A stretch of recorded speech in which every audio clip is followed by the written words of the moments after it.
Hello students, welcome to only UPSC. ये है only UPSC का वर्ल्ड अफेयर्स।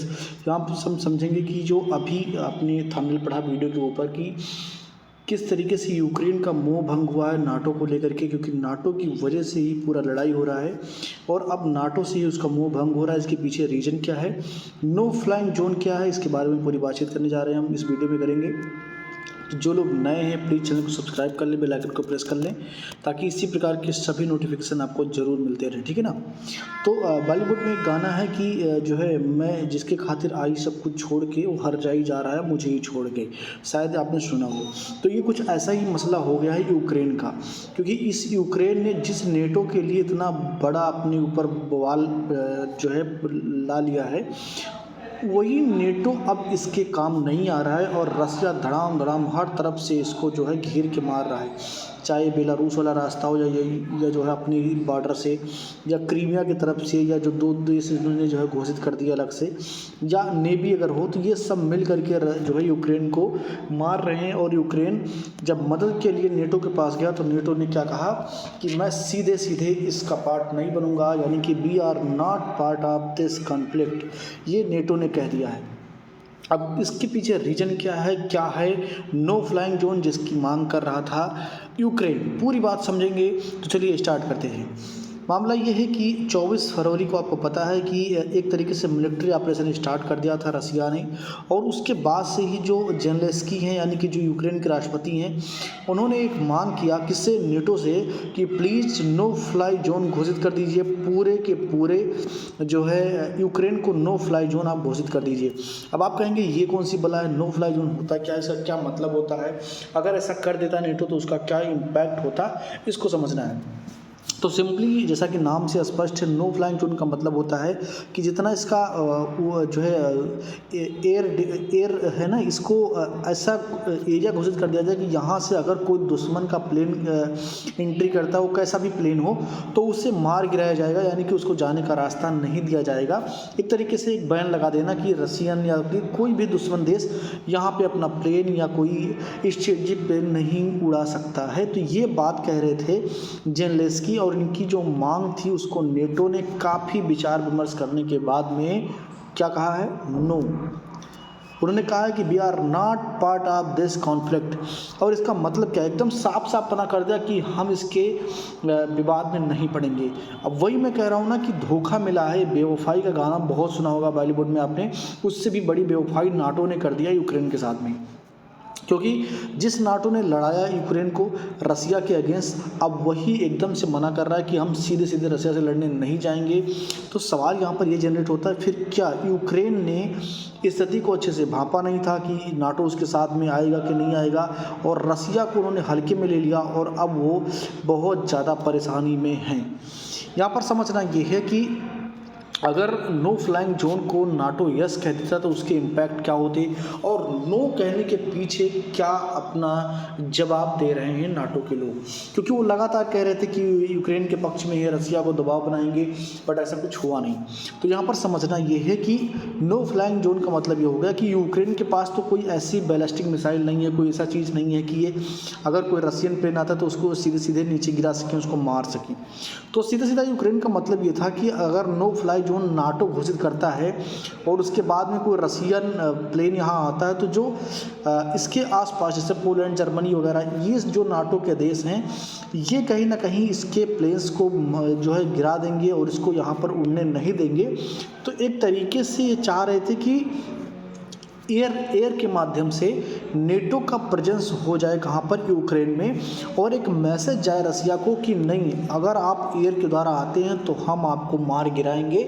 लेकिन नेटो को पता था कि इसका मतलब सीधा सीधा हुआ कि नेटो वर्सेस क्या हो जाएगा, रसिया, यानी कि नेटो और रसिया के बीच में सीधे सीधे वार स्टार्ट हो जाएगा, और इससे नेटो बचना चाह रहा है। और उसने साफ साफ कह दिया we are not part of this conflict. तो यहाँ पर ये चीज़ समझना बिल्कुल आसान है कि क्यों मना किया गया, किसके द्वारा, नेटो के द्वारा। और यूक्रेन जो अभी नेटो के दम पे इतना परेशान हो रहा था कि हम रशिया को ये कर लेंगे वो कर लेंगे, हम नहीं मानने वाले हैं, अब वो कहीं ना कहीं भावनात्मक भाषण देता हुआ दिख रहा है। तो यूक्रेन के जो राष्ट्रपति हैं जेलेंस्की, उन्होंने एक स्पीच में कहा कि नेटो ने बहुत धीरे धीरे काम किया, कन्फ्यूज हैं वो, और वो ये चीज़ नहीं समझ पा रहे हैं कि जो यूरोपियन कंट्रीज हैं पहले उनकी मदद करनी है कि पहले उनके लिए नेटो महत्वपूर्ण है, इस चीज़ को वो समझ नहीं पा रहे हैं। क्योंकि आप जानते हैं कि जो पूरा यूक्रेन है ये यूरोपीय यूनियन का सदस्य भी बन चुका है और ये पार्ट है किसका, यूरोप का, और जो रसिया है वो यूरोप प्लस एशिया दोनों का पार्ट है, यूरेशिया का पार्ट है। तो यहाँ पर यूरोपीय होने का एक दावा करके कहीं ना कहीं एक भावनात्मक स्पीच देने का प्रयास कर रहे हैं जेलेंस्की, लेकिन उसका कोई असर नेटो पर देखने को नहीं मिल रहा है। यहाँ पर अगर आप यूएस की बात करें तो यूएस ने साफ कहा है कि हम अभी सीधे सीधे कोई रसिया के अगेंस्ट मिलिट्री एक्शन नहीं ले सकते हैं। हालांकि सपोर्ट की बात जैसा कि वो पहले कह रहे थे वैसा अभी भी कह रहे हैं, हालांकि सपोर्ट मिलता कुछ दिख नहीं रहा है। अगर आप दवाएं देते हैं, कोई जो है मार खा के आता है उसके बाद आप दवा देते हैं, तो ऐसा काम करने से कोई फ़ायदा नहीं है। जब वो ऐसा काम करिए कि वो मार ही ना खाए। तो ये लोग कह रहे हैं कि ठीक है आप युद्ध लड़ रहे हैं, हम आपको दवा दे देंगे, हम आपको पैसे दे देंगे, या हम सैंक्शन लगा देंगे रसिया पर। तो इससे क्या यूक्रेन को कोई फ़ायदा होने वाला है? नहीं, इससे यूक्रेन को कोई फ़ायदा नहीं होने वाला। यूक्रेन चाहता है कि उसको कोई बड़ा पावर उसके साथ में खड़ा हो, ताकि एक थ्रेट रसिया को भी महसूस हो, जो कि बिल्कुल मिलता हुआ नहीं दिख रहा है। और इस प्रकार यूक्रेन जो है एक अलग थलग पड़ गया है। अब यहाँ पर इस चीज़ को बहुत ही ईज़िली आप समझ सकते हैं कि अगर कोई देश ये सोचता है कि हम किसी दूसरे देश के भरोसे अपना कोई जो है स्वतंत्रता बचा सकते हैं या अपना कोई एजेंडा चला सकते हैं, तो वो सिर्फ और सिर्फ बेवकूफ़ी कर रहा है। क्योंकि इसका एकदम ताज़ा तरीन उदाहरण यहाँ पर आपको देखने को मिल रहा है कि किस प्रकार यूक्रेन के हेल्प में ना तो अमेरिका आ रहा है, ना ही जो है पूरा नाटो या यूरोपियन कंट्रीज आ रहे हैं। तो कुल मिलाकर के ये चीज़ समझना बहुत ही आसान है, और जेलेंस्की शायद इस बात को समझ पा रहे होंगे। क्योंकि आप देख रहे हैं कि रसिया ने इसको जो है 3 पार्टों में बांट भी दिया है। क्रीमिया पर उसने पहले ही अधिकार कर लिया था।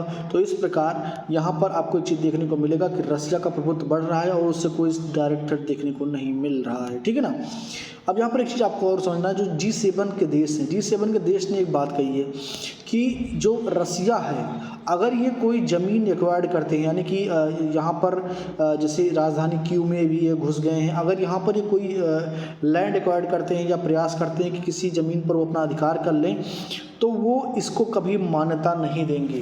तो फिर ये हो गई ना वही बात कि ठीक है आप जाओ झगड़ा करके आओ और झगड़े में पीटे जाओ, उसके बाद में हम इस बात को कतई स्वीकार नहीं करेंगे, यही केवल बोलेंगे, यानी कि केवल निंदा, कड़ी निंदा करेंगे। भाई इससे यूक्रेन को कोई फ़ायदा नहीं होने वाला है। तो कहीं ना कहीं G7 हो या यूरोपीय यूनियन हो या अमेरिका हो या नेटो हो, इन सब ने पल्ला अपना झाड़ लिया है लगभग, और बस ये मुंह से केवल मदद कर रहे हैं, कह रहे हैं कि हाँ हम तुम्हारे हेल्प में खड़े हैं, बट झेल रहा है यूक्रेन। आज यूक्रेन के बड़े बड़े शहर तबाह हो रहे हैं, बड़ी बड़ी बिल्डिंगें उनके बम से उड़ रही हैं, उनके लोग मारे जा रहे हैं, वहाँ लोग परेशान हैं, और एक लंबे समय तक यूक्रेन फिर से स्टेबल नहीं हो पाएगा। एक डेवलप्ड कंट्री था, काफ़ी अच्छा वहाँ पर गेहूँ का प्रोडक्शन होता था। आप जानते हैं कि स्टेपी का मैदान, उसे गेहूँ का कटोरा कहा जाता है, बार जो है बहुत सारा गेहूँ वहाँ पर उत्पादित होता था। और अभी रिसेंटली एक जो है आपको न्यूज़ भी देखने को मिली होगी कि तालिबान ने जो है गेहूं को लेकर के बवाल खड़ा कर दिया है। क्योंकि जब यूक्रेन से गेहूं जाना बंद हुआ तो उसने पाकिस्तान से गेहूं का आयात किया था तालिबान ने, और वो गेहूं की क्वालिटी बहुत बेकार है, इसलिए तालिबान ने उसे बिल्कुल वापस कर दिया और पाकिस्तान को बताया कि इस क्वालिटी का गेहूँ नहीं चल पाएगा। तो समझने वाली बात यह है कि यूक्रेन का जो पूरा का पूरा भविष्य है वो कहीं ना कहीं अंधकार में जाता हुआ दिख रहा है। उसके देश में जो है बंदर बांट हो रहा है एक तरीके से, और उसका सारा जो है खामियाजा वो खुद भुगत रहा है, क्योंकि उसने नेटो के इशारे पर रूस से ऐसी दुश्मनी पाल ली जिसका हर्जाना उसे अब भुगतना ही पड़ेगा। और इसके अंजाम में ऐसा ही नहीं है कि सिर्फ यूक्रेन परेशान हो रहा है, इसके अंजाम में आप देख रहे हैं कि पूरी दुनिया के शेयर मार्केट कहीं ना कहीं डाउन जा रहे हैं। आप चाहे इंडिया का देख लीजिए, या इंडिया के साथ साथ दुनिया भर के सभी शेयर मार्केट कहीं ना कहीं डाउन होते हुए दिख रहे हैं। तो पूरी दुनिया की अर्थव्यवस्था सिर्फ एक जिद की वजह से बर्बाद हो रही है कि यूक्रेन ने नाटो में शामिल होने का जिद पाल लिया, और इसका आकलन नहीं कर पाए कि नाटो इनके साथ खड़ा होगा कि नहीं खड़ा होगा। अगर ये इसका सटीक आकलन कर पाते तो शायद आज ऐसी स्थिति, युद्ध जैसी स्थिति ना होती और रसिया के साथ इनको लड़ना ना पड़ता और रसिया को भी ऐसा काम ना करना पड़ता। रसिया अपने सुरक्षा के लिए लड़ रहा है, वहीं यूक्रेन इस बात के लिए लड़ रहा है कि उसकी स्वतंत्रता हमेशा मेंटेन रहे और इसी बीच में फंस कर रह गया है ये पूरा युद्ध, ठीक है ना।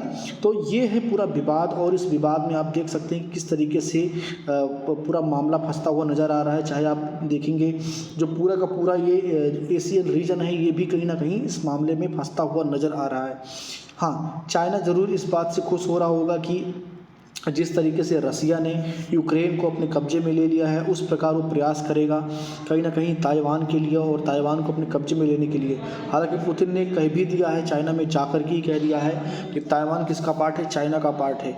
और ऐसे में जो वर्तमान स्थिति आप देख रहे हैं जो बाइडन की, वो देख करके एकदम स्पष्ट लग रहा है कि कहीं ना कहीं अमेरिका की स्थिति बहुत कमज़ोर है।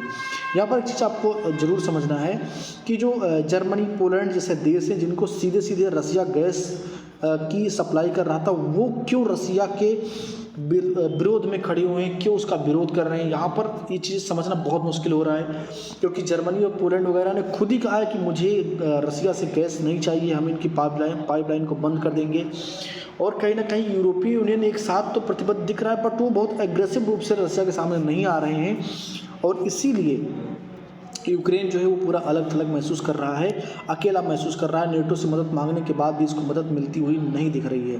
तो यहाँ पर मैं आपसे एक सवाल पूछता हूँ जो कि हो सकता है कि भविष्य में आपके परीक्षा में पूछा भी जाए कि अगर कोई देश वैश्विक राजनीति में किसी दूसरे देश, चाहे जितना बड़ा एलाई हो, उसके साथ में बिना अपनी स्थिति को जांचे जाता है तो उसका परिणाम, इम्पैक्ट क्या हो सकता है।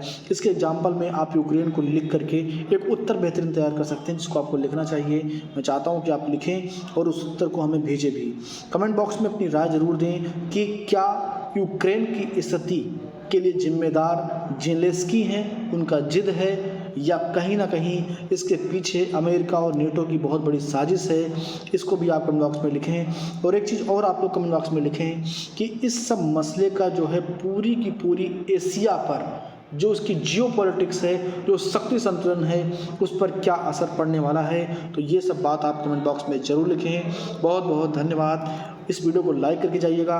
और हाँ दोस्तों, जो लोग तैयारी करते हैं यूपी पीसीएस की या बिहार पीसीएस की, यूके पीसीएस की, उनके लिए बहुत सारे फ्री वीडियोस हमारे चैनल पर पड़े हुए हैं। तो प्लीज़ प्लेलिस्ट को विजिट करिए और अपनी तैयारी फ्री में करिए, एकदम 0 रुपये में करिए, कोई खर्चा नहीं लगता है इसमें, ठीक है ना। तो मिलते हैं अगली किसी वीडियो में। बहुत बहुत धन्यवाद।